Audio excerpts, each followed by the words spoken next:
Okay, so Diddy is facing more lawsuits, more details, but let's do some research and look into some history when we discuss this new lawsuit. Hey guys, it's Rob Morelli. Hope you guys are all doing well today. Back at again with another video. If you have not subscribed, click that button. It is daily and consistent content.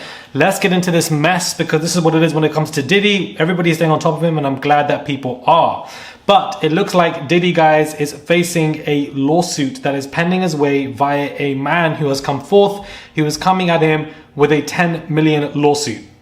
According to new reports, Diddy was recently sued by a former business associate who was accusing him of theft and contract violation. Reportedly, the lawsuit was filed by an inmate at the Collins Correctional Facility in New York named Charles Kenyatta.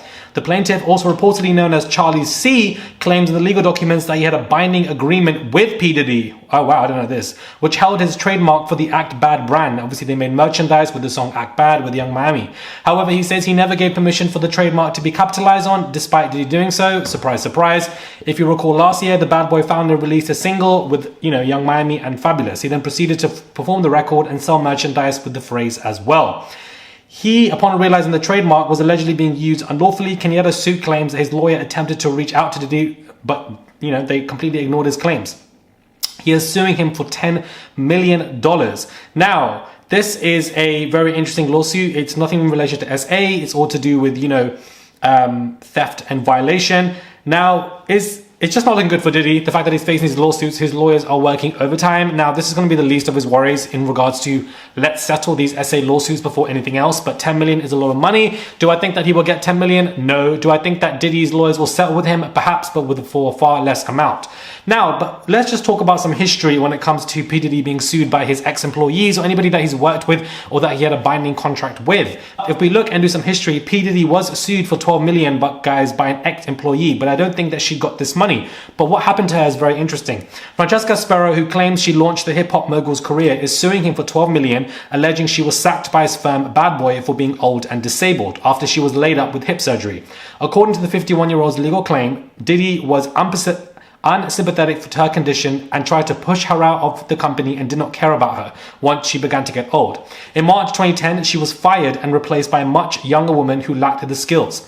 Her lawyer, Laurie Burke-Weiss, said Francesca Sparrow opened the door for P. Diddy's career, and now that she's 51, he showed her the door at Bad Boy. Sparrow says she first met Diddy in 1998 but didn't start working for him until 10 years later when she helped him sign new songwriters, get music clearances for corporate endorsements, execute Bad Boy's $38 million deal with Warner Brothers and produce the MTV reality show Making the Band. Wow, so she did a lot, guys. However, according to the lawsuit, after surgery to treat a hip misalignment, he said someone who could no longer keep up with his fast-paced lifestyle and therefore needed to fire her because she earned way too much money for somebody who has a hip replacement.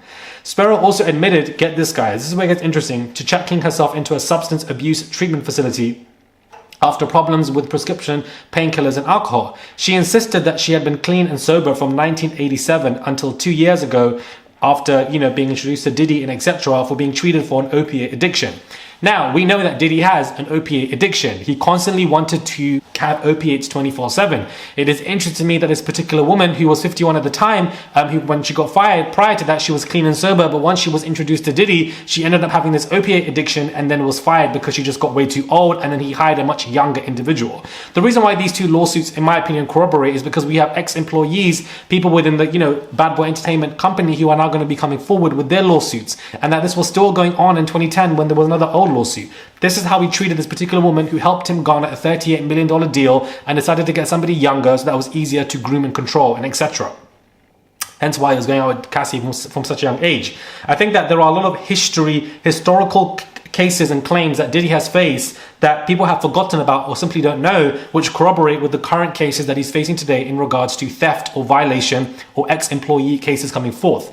This case of a 10 million lawsuit, I don't think he's going to get 10 million, but we'll see if he gets something.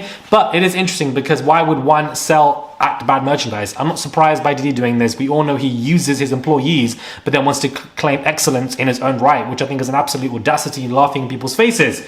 But this is how he treated this particular woman who was clean and sober and then ended up having an opiate addiction before leaving, much like Diddy. I wouldn't be surprised if he was doing something to her, giving her things, making her part of some kind of lifestyle that she did not want to be a part of, and because she became too old, he chucked her to the side. So this new lawsuit from a man coming forth is something that Diddy is facing again. He's been facing them. So I think that Diddy's lawyers are well accustomed to these cases because he's been facing this stuff. I just wanted to discuss this new lawsuit, but also a historical lawsuit that he's faced that are quite similar, and how he uses and abuses and degrades his ex-employees and treats them like absolute crap, or uses their ideas for theft. Diddy's been using everybody's ideas, whether it's producers, whether it's ex-employees, whether it's other musical artists. He claims it's his, but it's not. Even his latest album that came out was only okay because of the features, not from him. I don't know what he was doing. Just because he had one or two cute songs, suddenly he's the bee's knees. I don't understand. I really don't understand. The issue with Diddy is that he made himself the brand.